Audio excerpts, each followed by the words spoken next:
Hariom.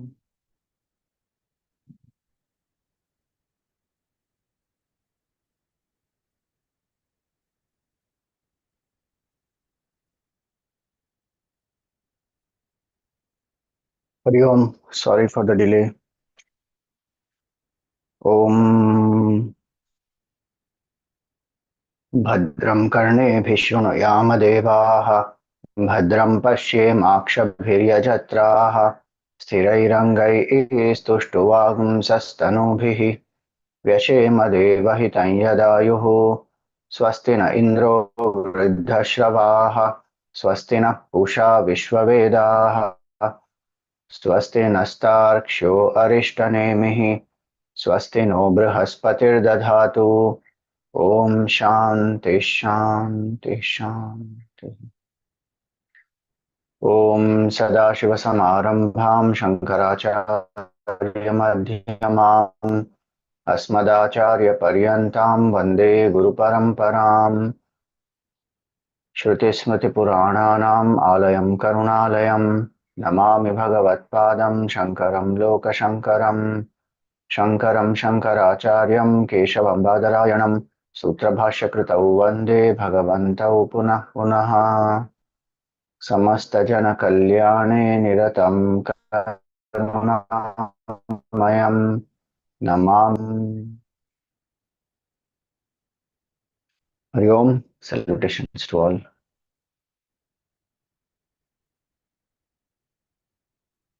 You are not able to hear?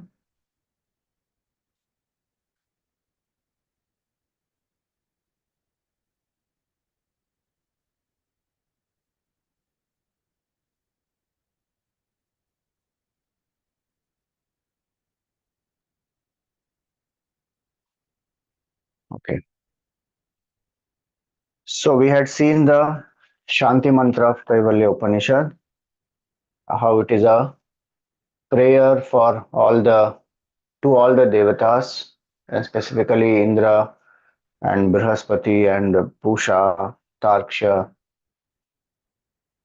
and it is meant for various reasons to tune up the mind of the teacher and the student to the Supreme, to invoke the grace of the Lord, to compel us to do our Purushartha.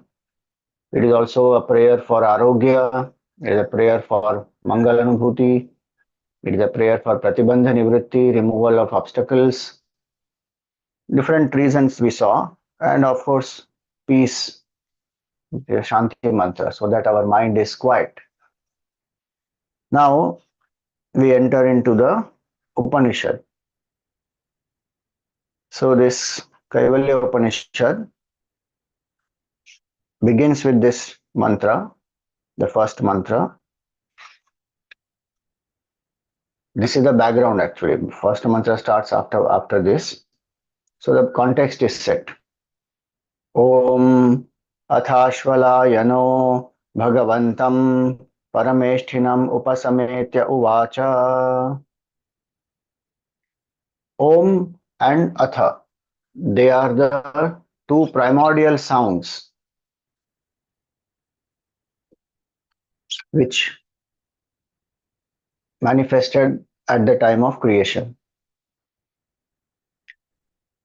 So Om is the single syllable indicating the supreme truth. Om iti ekaksharam Brahma, it is said. And A, U and Ma together make Om, covering all the sound possibilities. So Omkar is the subtlest mantra indicating the supreme, the most powerful mantra. And it is also that which indicates the creation, which is nothing but sound vibrations and energy vibrations. So Om indicates both transcendental absolute truth as well as the relative reality. As the sound, it pervades everything, and as the source of sound, it indicates the infinite consciousness. And so Om is a Purna, is that which indicates Purnatvam, and Om is added, that's why to many mantras, and we before we chant we add Om. Here Om is added If you see in the Vedas, in the other texts, you will find that the description starts with Atha only, not Om.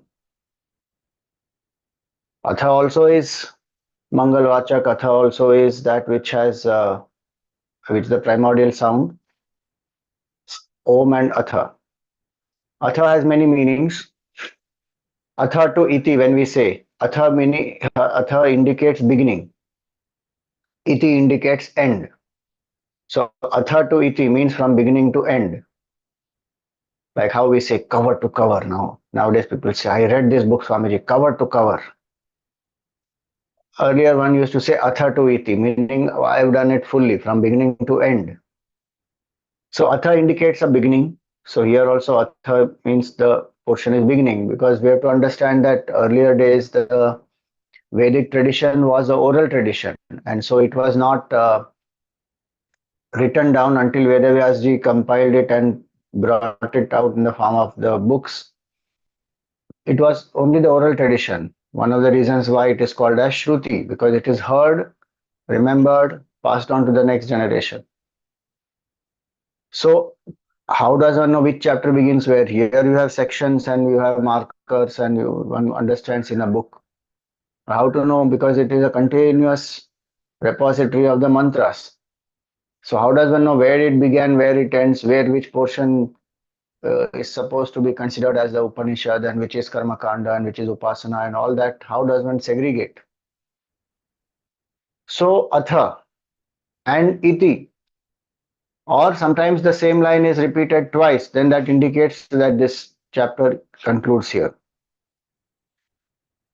So if you see the end of this Kaivalya Upanishad, it will be written Kaivalyam phalam ashnuta iti. So iti means end. In our book here, we added one more thing, iti atharva vede Kaivalya Upanishad samapta. That also is added here. But otherwise, iti word itself is enough. So atha indicates the beginning, iti indicates the end. Atha also means thus, from now.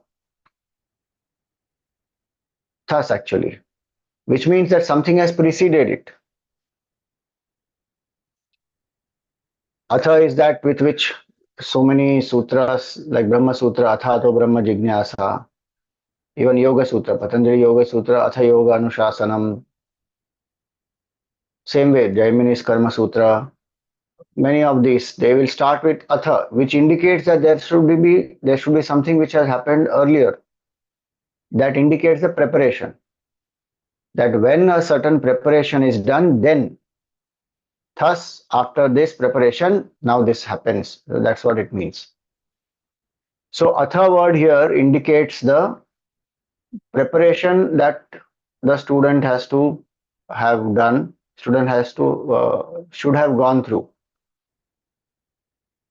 And here it means Aashvalayana, who is the student, has done that preparation. Atha Aashvalayano. So, what is the preparation there?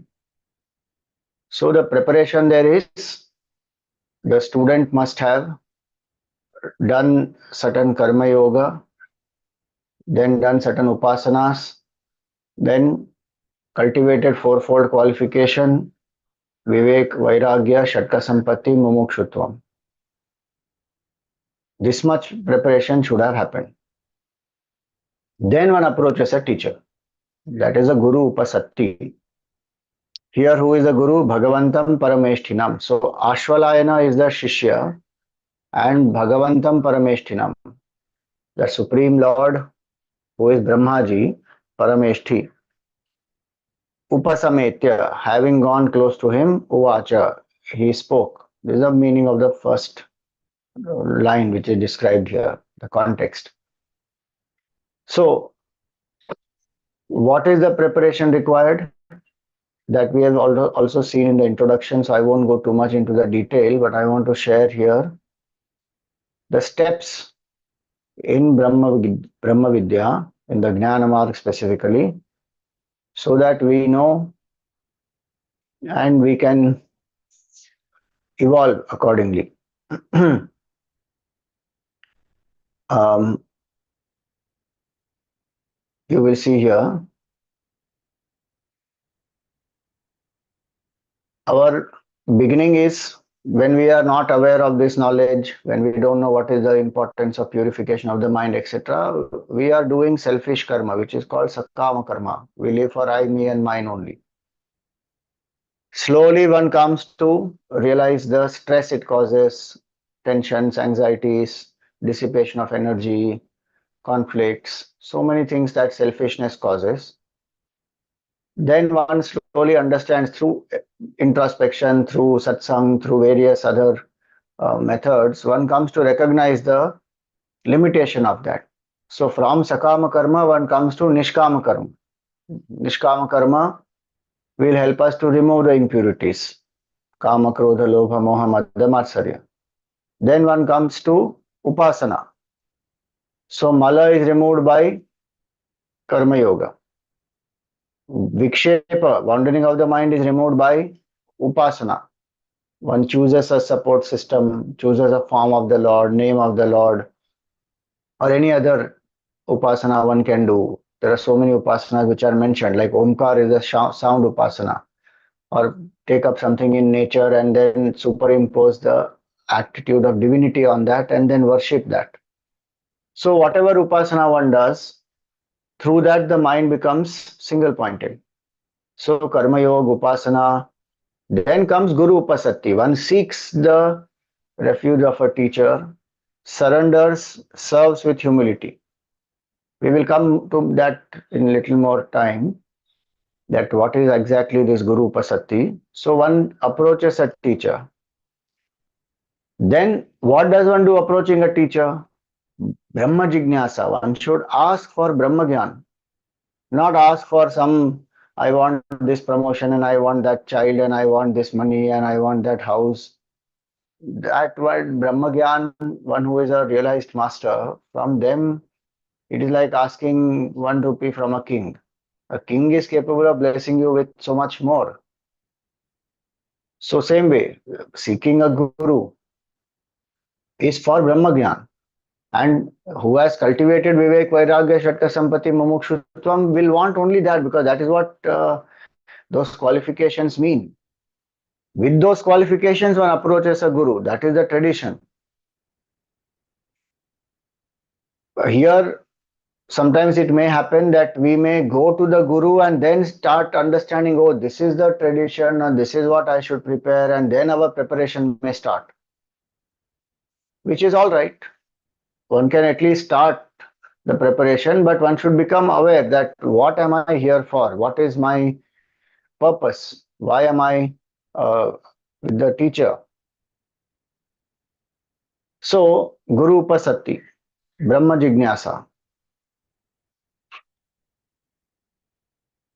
Only someone who has known this truth can help us to realize the truth. So that the qualification for the teacher that the Shastra gives is, there are two qualifications, Shrotriya and Brahmanistha. One who is well versed in the scriptures and who has the abidance in the truth. Shrotriya, so that one is able to teach with the time tested knowledge, with the appropriate vocabulary, appropriate examples, metaphors, and help the student to understand this science logically, systematically, and then one applies it and realizes the truth. So it is time tested wisdom using appropriate models as given in the Shastra to help the person to cross over this realm of ignorance. And Brahmanishta, because one has experienced it. Using the scriptural knowledge through the guru also has a guru. So through the guru, the scriptural knowledge, the guidance, the sadhana, one has come to establish oneself in the truth and prove that what the scripture says is valid, it is true. Such a teacher one goes to. If one can't find a Brahmanistha, at least one should find a Shrotriya. That is most important. If either of the two are not there, then it is not possible to know the truth. It can't happen just like that. Then one is like a guinea pig getting experimented upon. So go to the teacher, seek this Brahma Gyan. Then the main Jnana sadhana are the next three steps. Shravanam, listen to the knowledge, determine that the essence of this Vedic knowledge is that I am essentially divine, my nature is Sachidanand, I am not this body, mind, intellect, I am not this jiva. Then reflect upon it, Mananam, Shravanam, Mananam, Nididhyasanam. So reflection upon it, remove all the doubts using scriptural logic, get a firm intellectual conviction that how I am Brahman, I am not this jiva. And then do the Nididhyasan, where the Viparita Bhavana that we have, that no matter how much I have studied, I have lived as a jiva for a long time, for many, many millions of years, so that bhavana is still I am this jiva. So through nididhyasan, that jiva bhav is transformed. Detach oneself from the BMI attached to the truth. That is nididhyasan, contemplation. That will lead the person to absorption of the mind, savikalpa samadhi, nirvikalpa samadhi, transcending the boundaries of the Triputi, experiencer, experience, experience.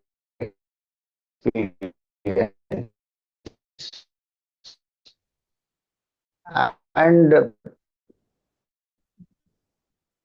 continuous practice, one will be truth, that is called nishtha, that is brahmadhi. That removes the ignorance. So mala, vikshepa, avarana, these are our three obstacles in Vedanta. Mala is six impurities, vikshepa is wandering of the mind, avarana is ignorance. Karma yoga removes mala. The steps, we should know this very clearly in Vedanta, these are our steps. Then each one can figure out where am I, and certain things may happen simultaneously also for us. Like we may have to continuously reinforce the fourfold qualifications and be in touch with a teacher, learn. So we are listening also, we may be reflecting after that, we may nididhyasan, we do nididhyasan after that. So certain things can happen simultaneously. It is not that okay, now I'm in karma yoga state, so I will not do anything except karma yoga. Not necessary. Time also we may not have that much. Now I'm in upasana state, so I will keep on doing only upasana. No need of doing anything else for some time. If one wants to do that, that is a choice. But if one wants to, one can do upasana and also attend the satsang, listen, reflect. As our qualifications become more and more sharp, mind becomes purer, single pointed, the absorption of Brahmagyan will become better. So now here what do we see? That a student has approached a teacher. Why does a student need a teacher?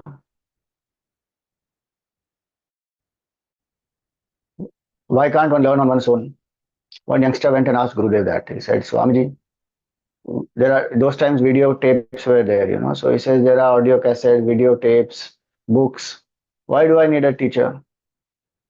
Gurudev replied to him, go and ask this to that book.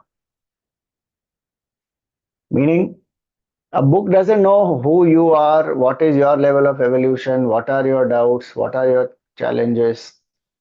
One reason. It doesn't.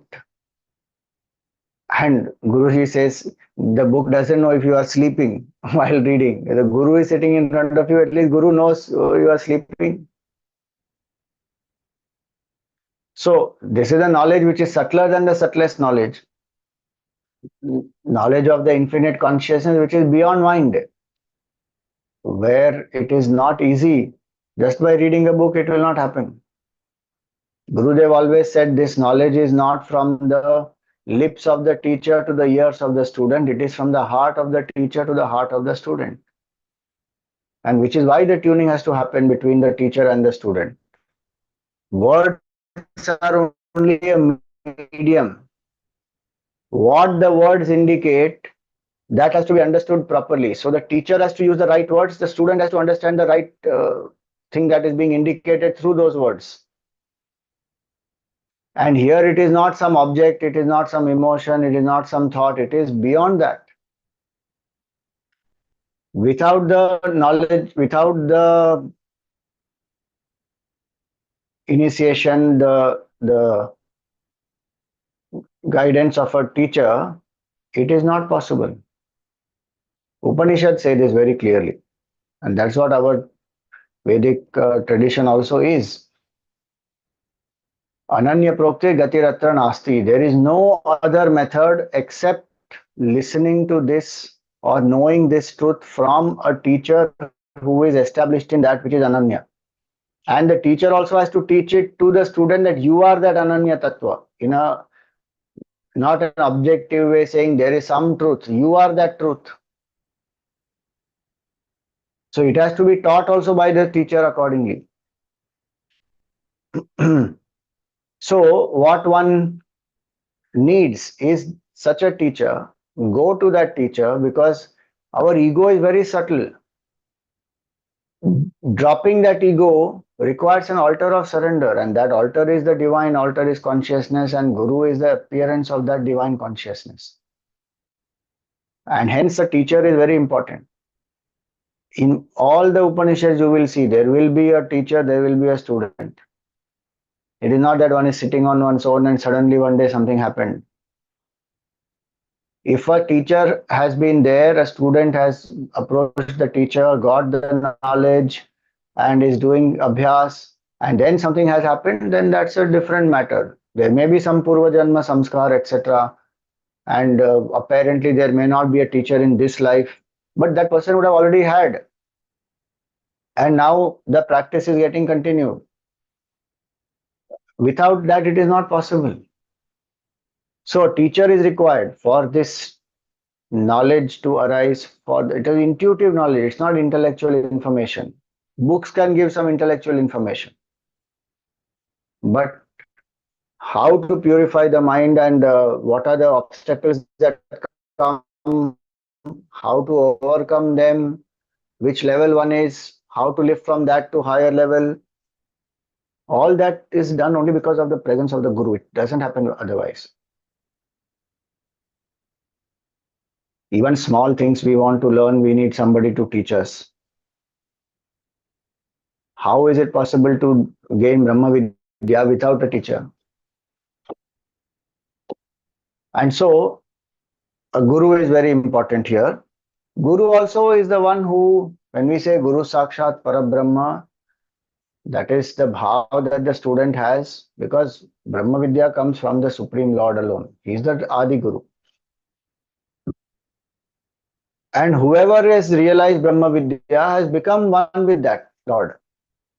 Sayohavaitat Paramam Brahma Veda Brahmaiva Bhavati. Whoever knows Brahman, Brahma Veda, Brahmaiva Bhavati, has become Brahman. So Guru Sakshat Parabrahma is not a exaggeration, it is a fact. Only science where this happens, luckily. When we study physics, we don't become the law of gravity.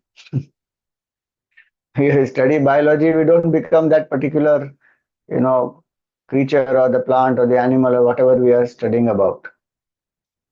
But the knower of Brahman becomes Brahman.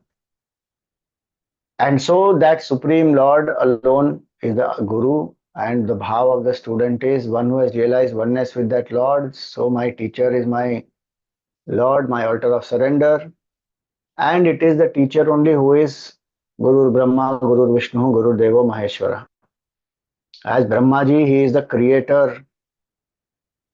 The spark of knowledge is lit by the teacher, where we don't even know we are bound.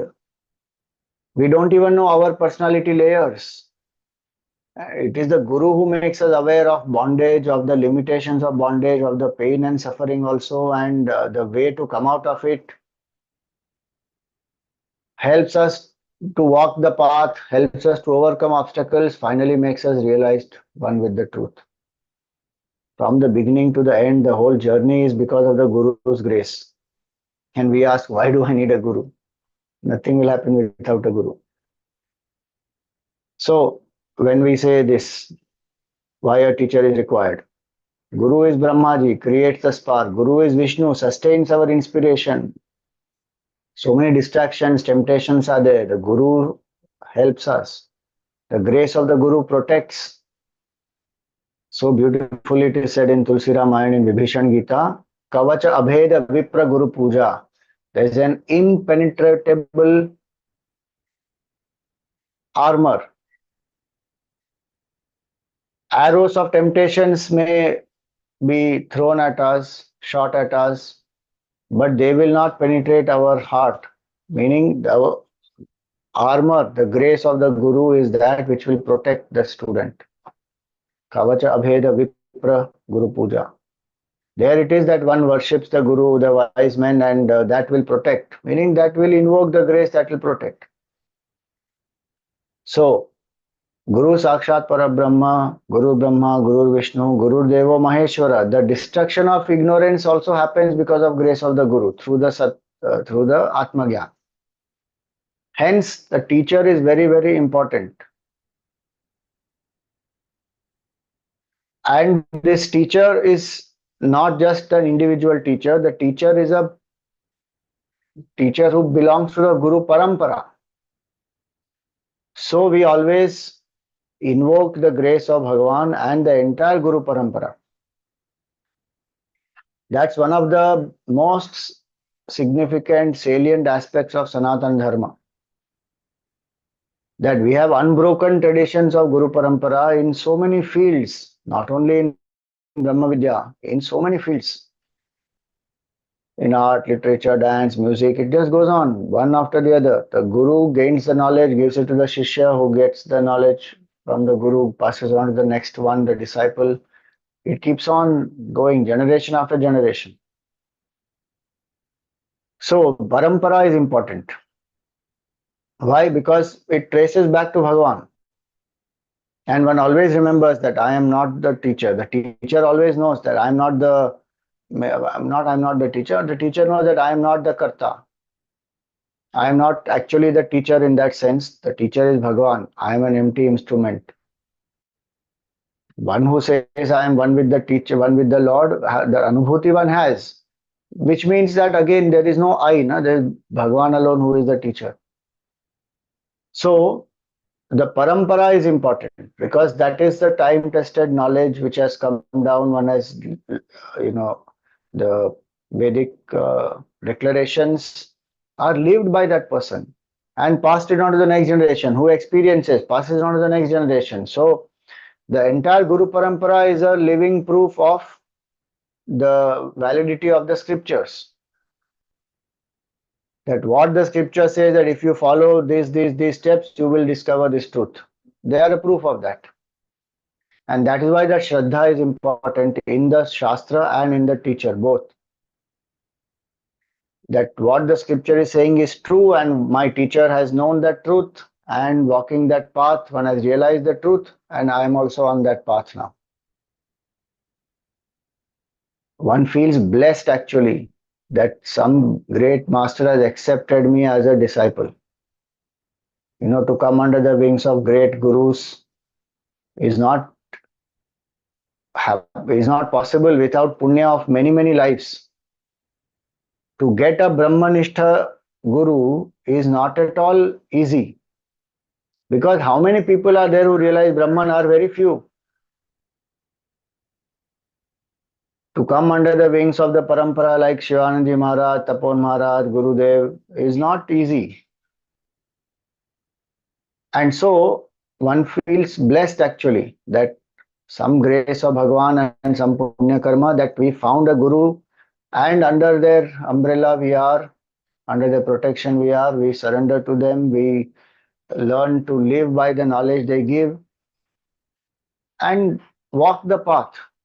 And their grace definitely is there to protect, to help us overcome the challenges. Guru need not always be in a physical form. The physical form will be there to help the student, no doubt. But at some point the form will disappear. But the Guru is never the form. Guru is the formless absolute truth, who is the Atma, who is always with us as the voice of conscience also and as infinite consciousness also, both. So the Guru keeps guiding from within. And also from outside, through various things, people, circumstances, situations, the guidance keeps coming. One has to be open. So you never think, where will I find a guru? I don't have a guru. One cultivates discipleship, cultivates a demand, the guru will manifest if required in the form. Otherwise, you will get the guidance. One may have to formally, if one knows certain, if one has come across a certain um, teacher or a few teachers and one wants to choose and one feels that, okay, in the company of such and such teacher, I feel more clarity, I feel more independent, my mind is more peaceful, then one may observe that teacher. If the teacher is free from kama, krodha, lobha, etc., teacher is selfless, teacher is living away from body identification, all that. So slowly one may decide, okay, now this is the person. Ideally, it will be that the teacher will, the student, to the student, the teacher is revealed, ki, okay, this is the teacher. But the student also has to have a demand, and that's why it is said that have the demand, cultivate the discipleship, the teacher will appear.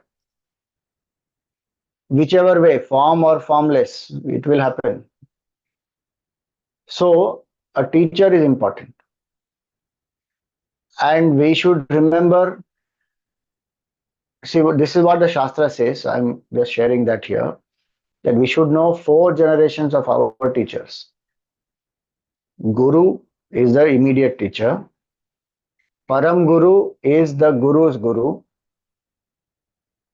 Then Parameshthi Guru is the 3rd generation of the Gurus. And Paratpara Guru is the 4th generation. So 4 generations we remember. So suppose we say Gurudev is our Guru, Tapon Maharaj, Shivananji are his Gurus. Then Swami Shantyananji is the Guru of Tapon Maharaj. Tapon Maharaj, Shantyananji's Guru is the Paratpara Guru. 4 generations we have to know. Even in family, ideally one should know 4. Who is my father? Who is my grandfather? Who is my great grandfather? Who is my great great grandfather? 4 at least I should know.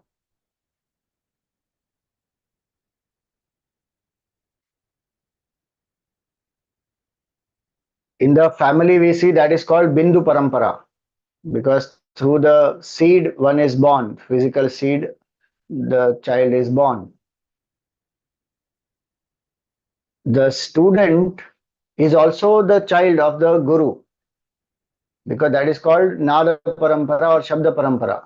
Through the initiation that the student gets from the teacher becomes the spiritual father of the student. And so the student should know who is my spiritual father, who is his spiritual father. That way, 4 generations one should know. It's a good exercise to do for both the paramparas, Bindu Parampara, Nada Parampara.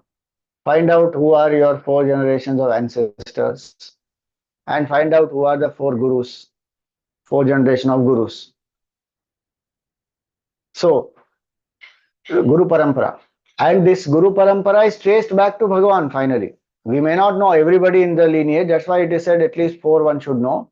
But we always say that the parampara comes from Bhagavan. So we chanted in the beginning also, Sada Shiva Samarambham Shankaracharya Madhyamam Asmadacharya Paryantam.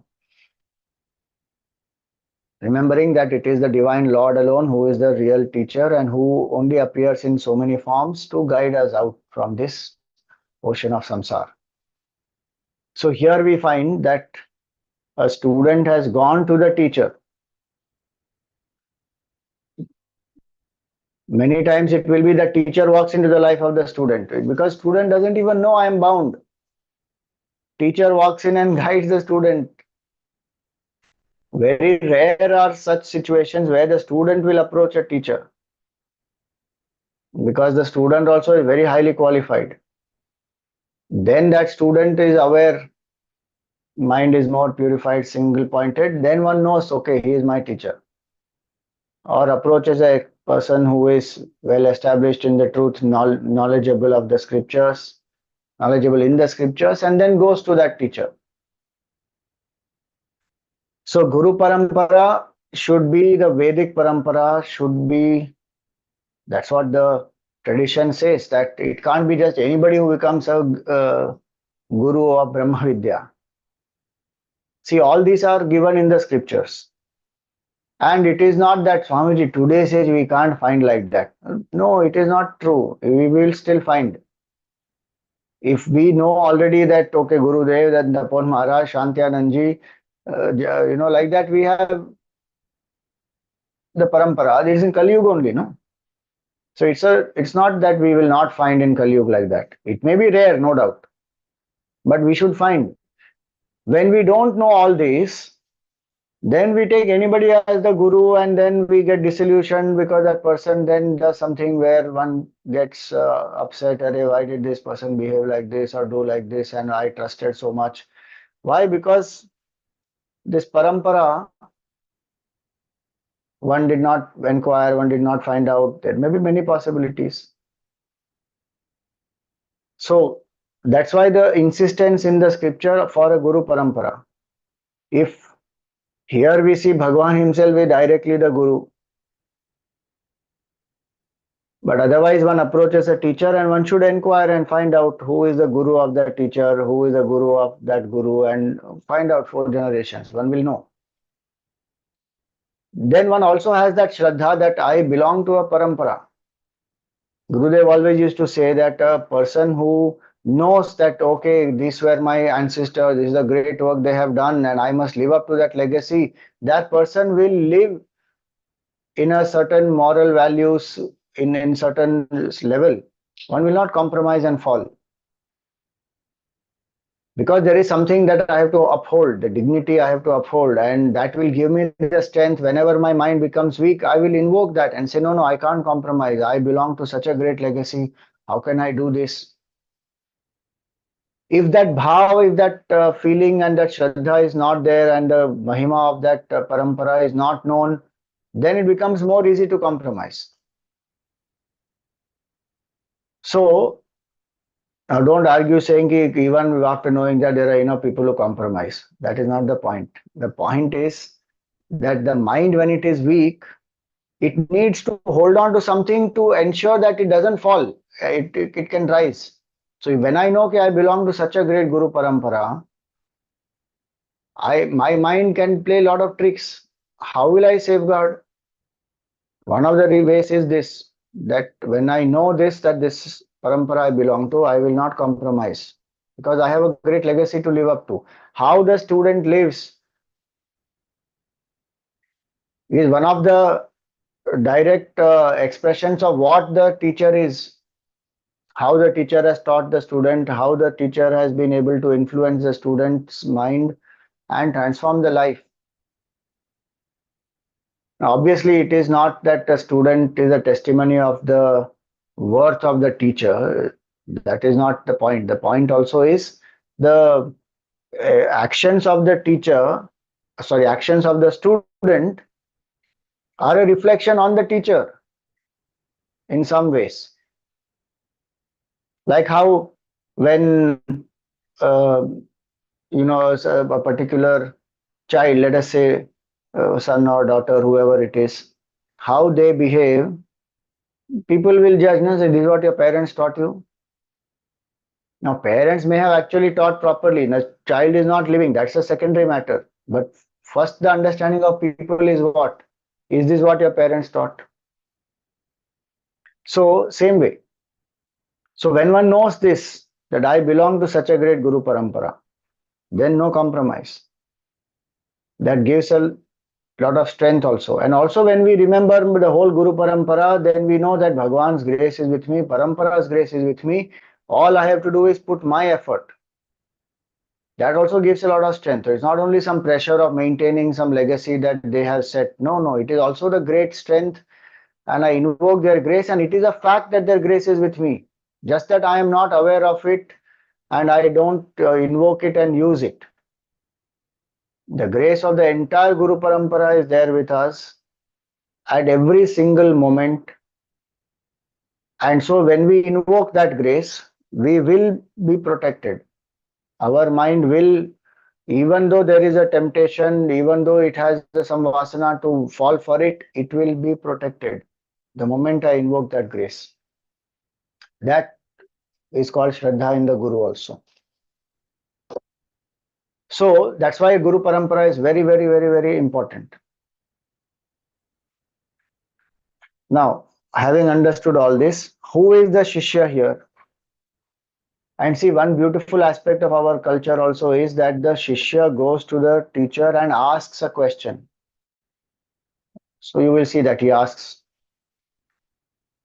it's a dialogue, and it sometimes is, questions are asked again when one has not understood certain things. Teacher replies very compassionately. So it is not some commandment alone that this has to happen, this should be done. If you don't do this, this will happen to you. It is a nice conversation that is happening. Questions are being asked, interaction is happening. That's a beautiful environment to uh, study, to explore, to logically understand the science and lift the thinking of the student. The teacher lifts the thinking of the student step by step and helps to go beyond. Now, who is a student here? So, Ashvalayana. We were on the word Atha. Atha, I said Atha is primordial sound. Atha is indicating the beginning of anything. Atha also means something which is uh, indicating that something has preceded this. So the qualifications, the student must have the qualification.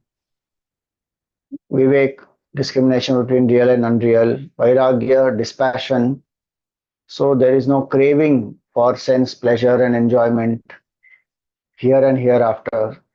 Then Shama, mind control, Dama, sense control, Uparama, withdrawal, then Titiksha, forbearance, Shraddha, faith, uh, Samadhan, absorption of the mind.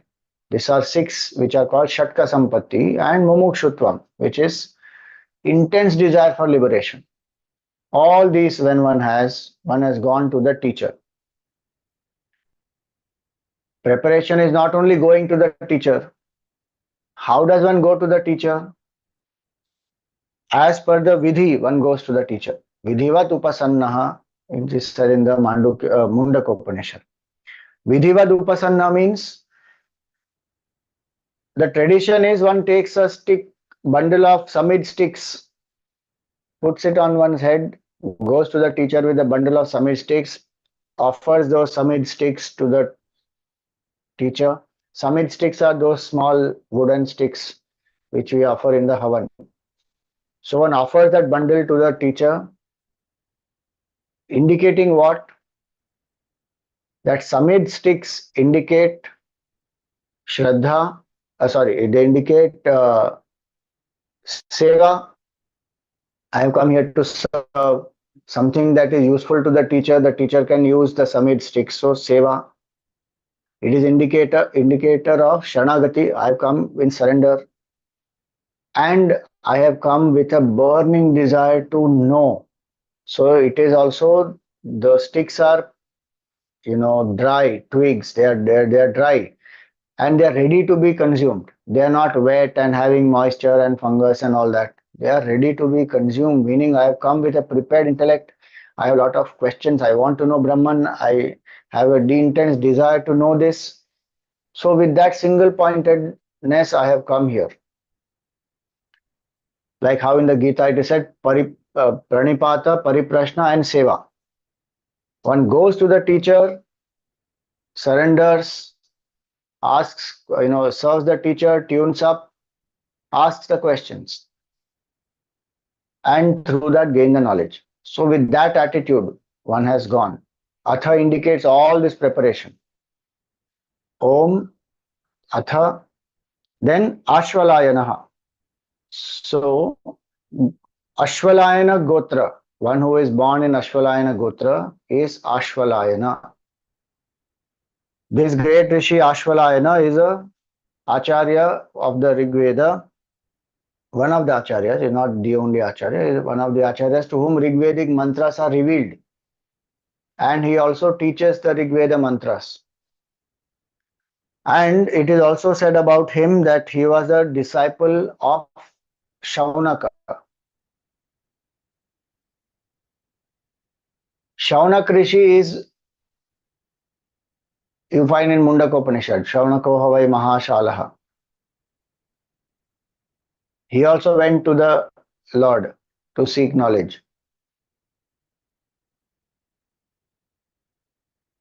So this Ashwalayana, disciple of Shaunaka, and also he is the author of this Ashwalayana Grahya Sutras, Ashwalayana Shrauta Sutras, and Ashwalayana Stuti. So he's a great teacher. Himself is a teacher, himself is an author, composer. Mantras are revealed to him.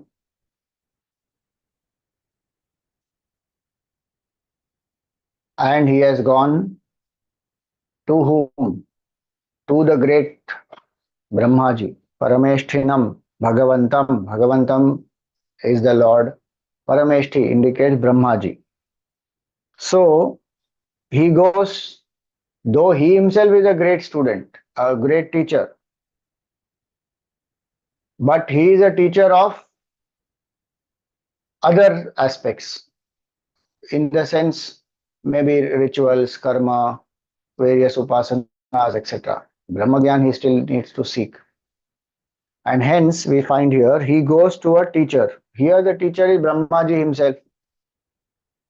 Now Brahmaji is also the,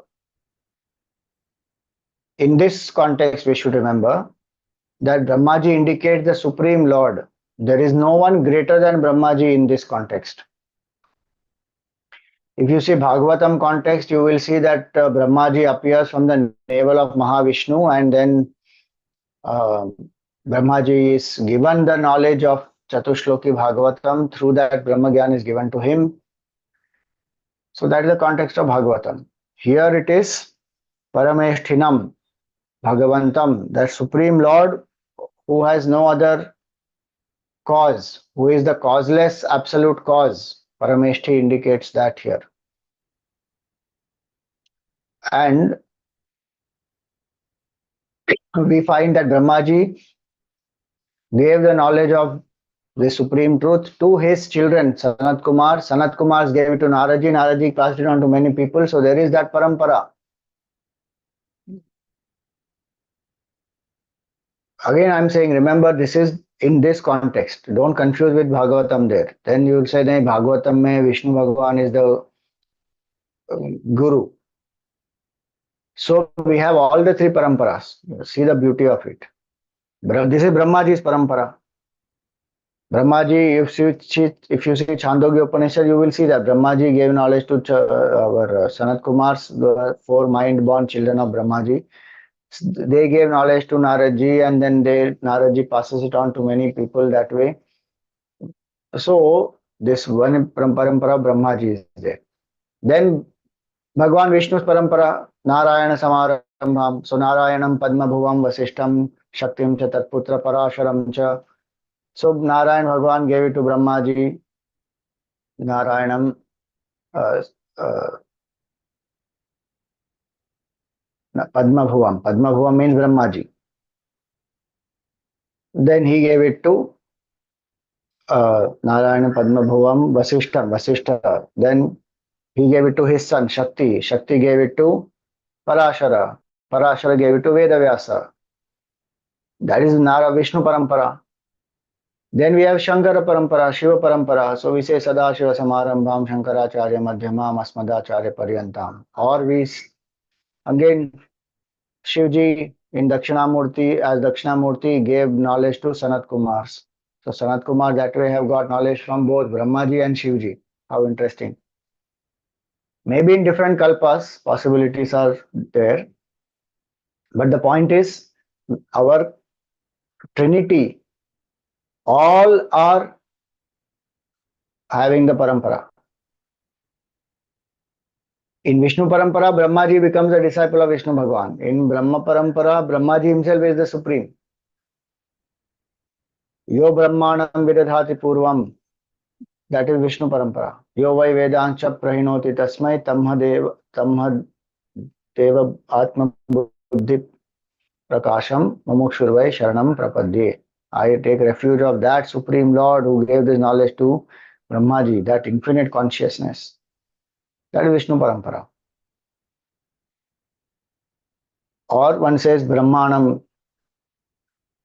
So all the three, paramparas are there. Traditionally, we say mainly Vishnu Parampara, Shiva Parampara. That's what most of the acharyas will explain also.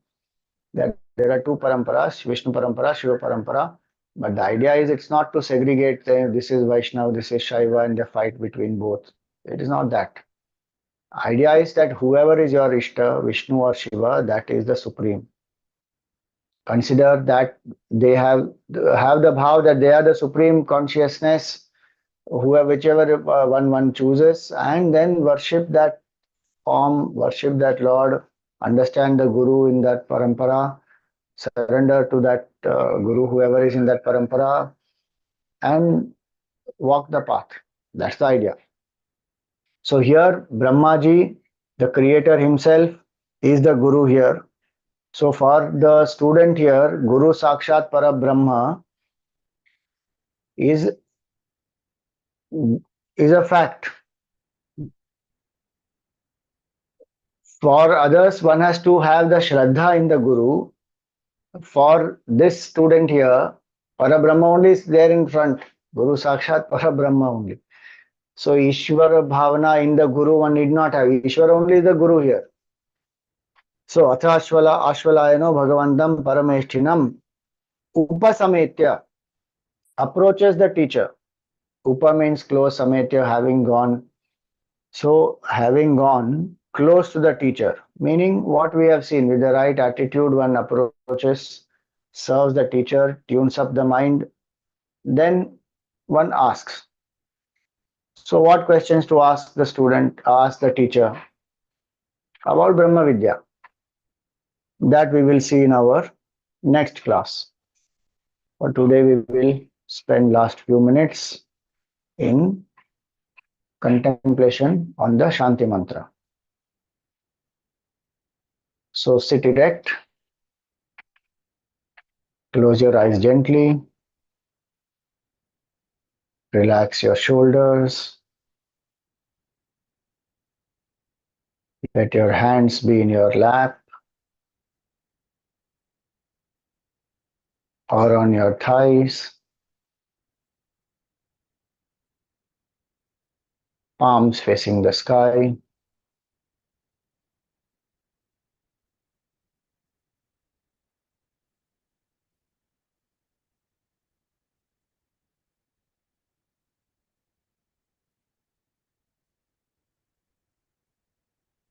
Come to a comfortable posture without any strain in any part of the body.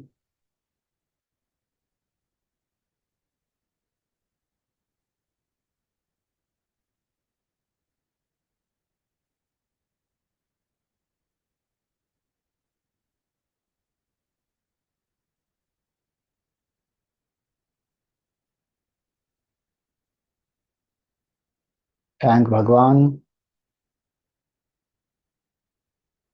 and invoke the bhav of kritagnyata or gratitude.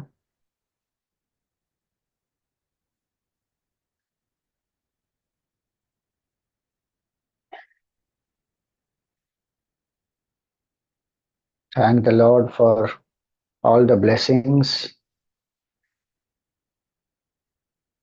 good health,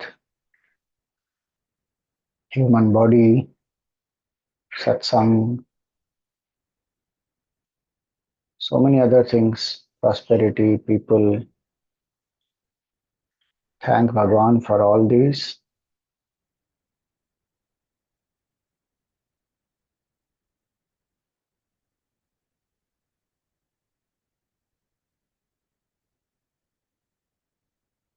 Be aware of your body from the head to the toes.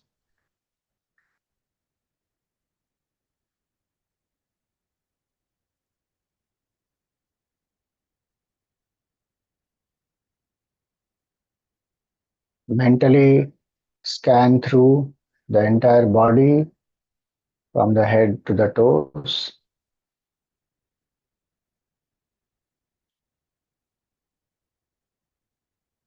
Be aware of your head, the neck,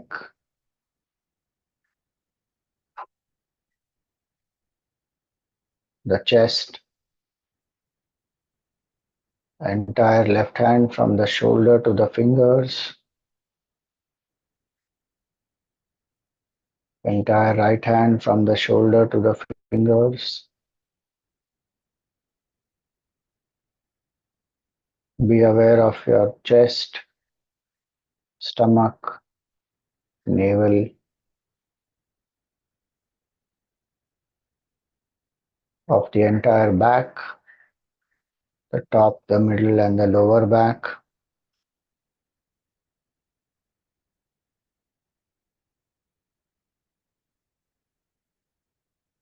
Be aware of your hips, the base on which you are sitting.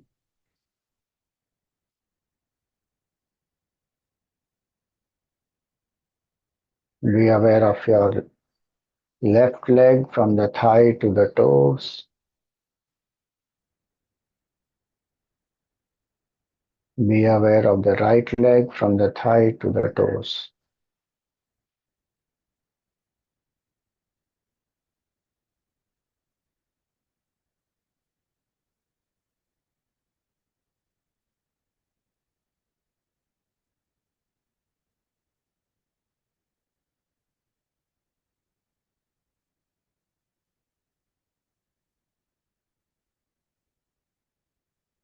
We are the witness of the body, we are not the body.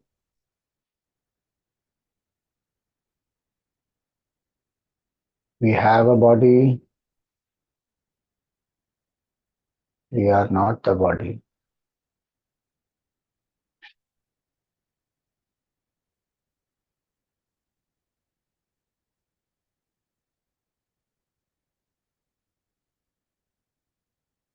Observe the body from the head to the toes with this attitude.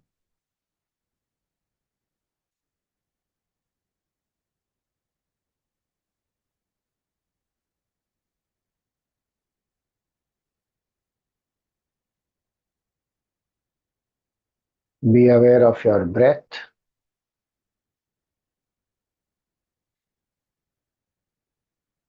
Each and every breath, just be aware.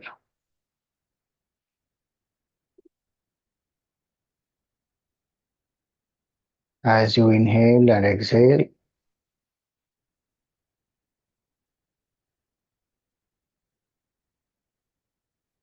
be aware of the movement of the breath as it enters in.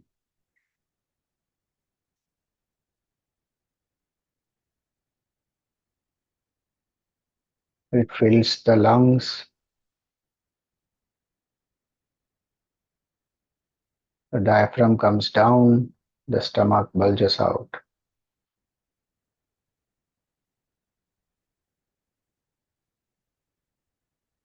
As one exhales,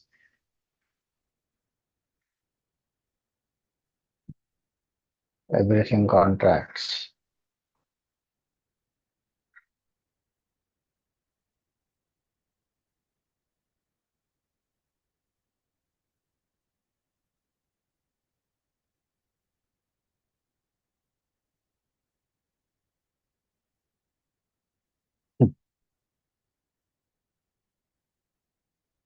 Every breath, be aware.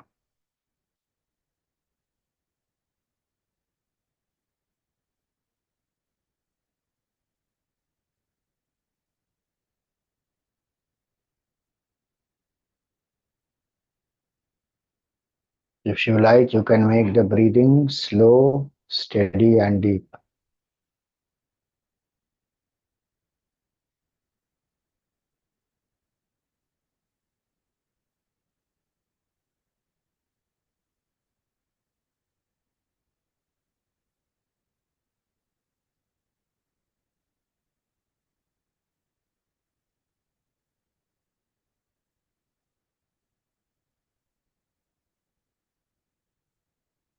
If you find the mind is quiet, very good.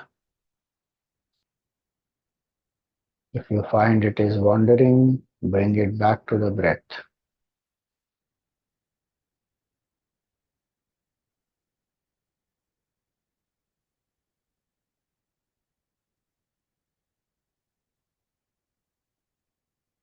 In a quiet mind, whatever we send in goes deep and transforms us.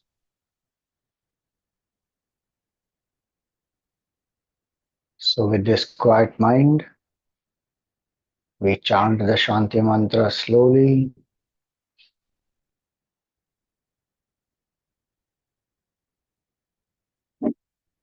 With each line, we will remember the meaning and try to lift the mind to that state. Try to feel what the lines of the mantra are saying.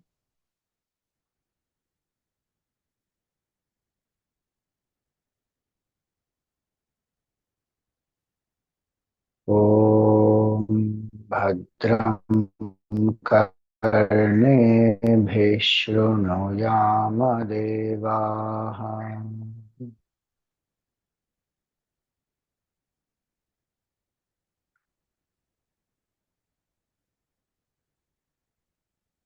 O devatas, maybe listen to what is auspicious.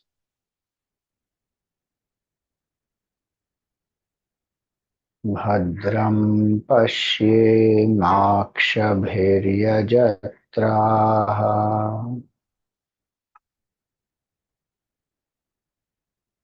May we see what is auspicious, O worshipful ones.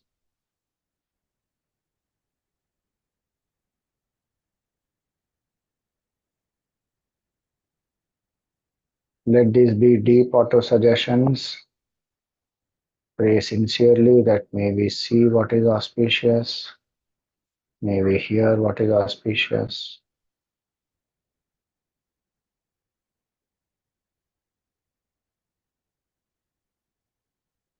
स्थिरैरङ्गैस्तुष्टुवागंसस्तनूभिः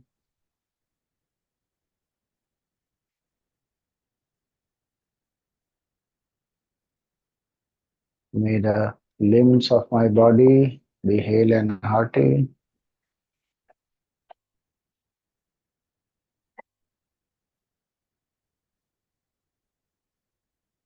May each part be healthy.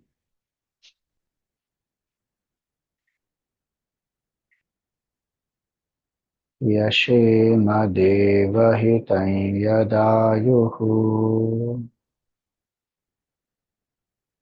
As per my karma, whatever is my lifespan, may I be healthy and happy in that.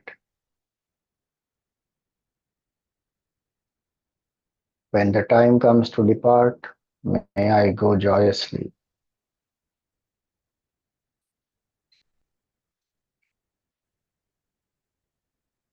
Swasti na indro vridhashavaha.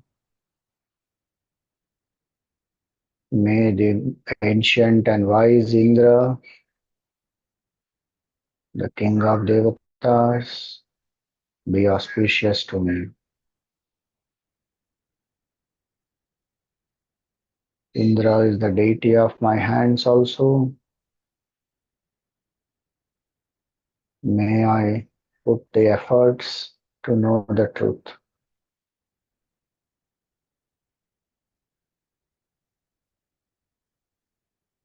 Swasti na pusha vishvavedaha.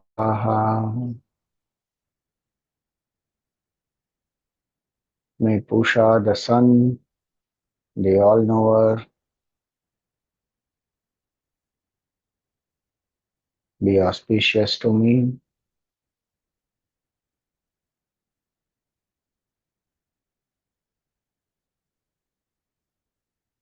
Sun is also the symbol of our senses and our buddhi, the eyes and the buddhi. May these be auspicious to us.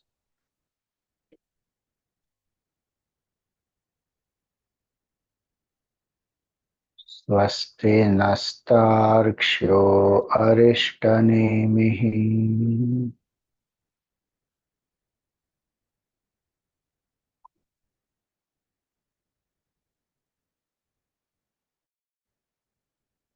May Tarksha, the wind god, be auspicious to me. May my pranas be auspicious.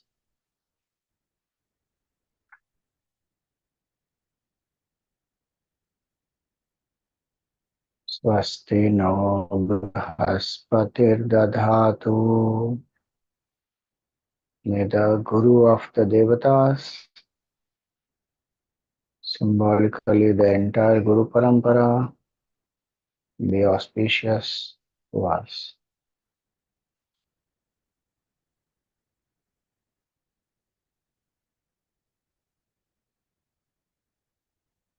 Om Shanti Shanti Shanti.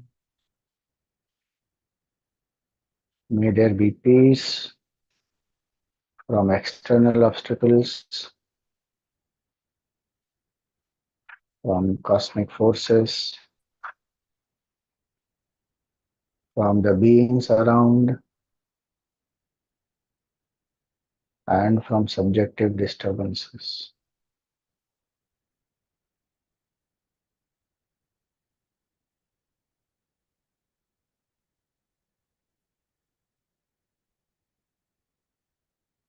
With a quiet mind, when we chant the mantra, invoke the bhavana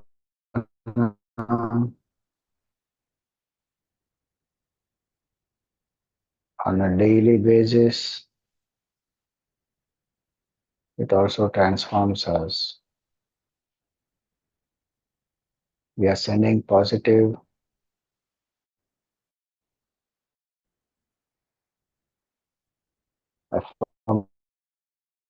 affirmations to the mind.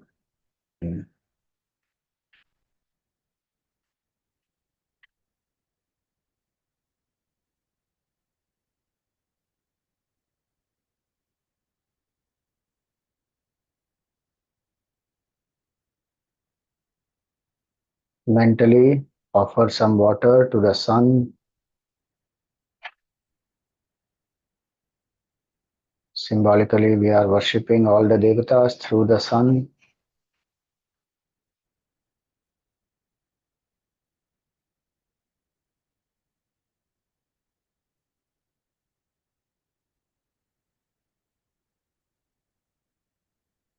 Once again, be aware of your breath.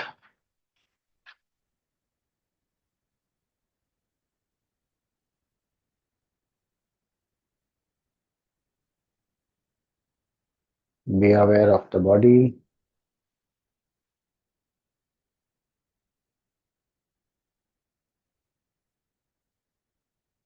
Be aware of the happenings around you.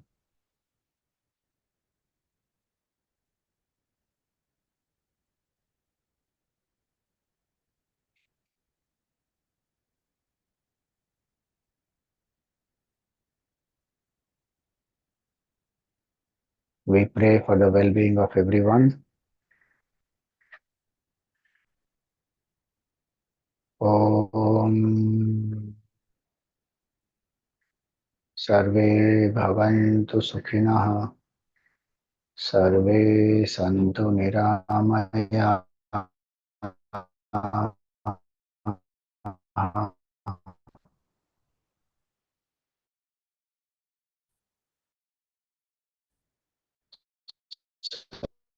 Sarve Bhadrani. Om Asatman Sadgamaya. Tamasoma Jyotirgamaya. Mrityorma Amritam Gamaya. Om Purnamada Purnamidam Purnat Purnamudachyate Purnasya Purnamadaya पूर्णमेवावशिष्यते। ॐ शान्ति शान्ति शान्ति। हरिः ओम। श्री गुरुभ्यो नमः। हरिः ओम। Rub your palms, place them on the face, gently open your eyes.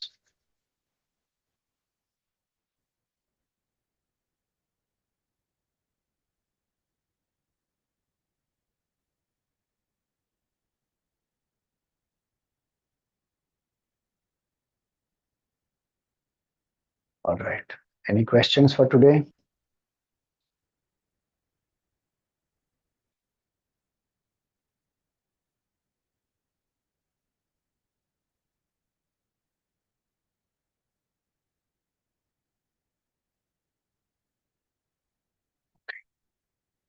Thank you. Hari Om.